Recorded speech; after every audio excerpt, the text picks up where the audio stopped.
Fidèle Ayena, enseignant à la faculté de droit et des sciences politiques de l'université d'Abomey-Calavi.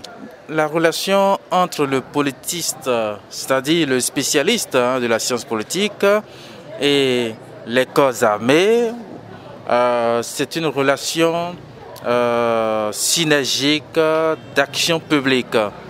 J'entends par là qu'il s'agit de deux acteurs qui vont rester complémentaires. L'un, le premier, les corps armés, sont des corps opérationnels sur les théâtres de la défense, et même on peut élargir cela aux corps de sécurité, donc les forces de l'ordre. Donc ils sont opérationnels sur les thématiques, le théâtre de la défense et de la sécurité publique. Et donc, ces corps avant d'être opérationnels sur le terrain, ont besoin aussi de la superstructure des corps de recherche dont fait partie donc, le politiste. Le politiste, c'est un analyste. Et en tant qu'analyste des phénomènes politiques, le politique peut analyser le risque.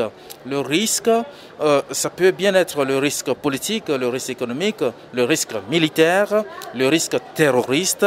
Et donc, il y a donc cette relation étroite à construire, évidemment, entre corps de recherche, donc les politistes, les spécialistes en sciences politiques, et les corps armés et les corps de sécurité pour savoir comment s'ajuster avec l'évolution de la société, avec l'évolution ou l'irruption des nouveaux phénomènes sociaux en termes de risques, en termes d'insécurité, en termes de problématiques de défense.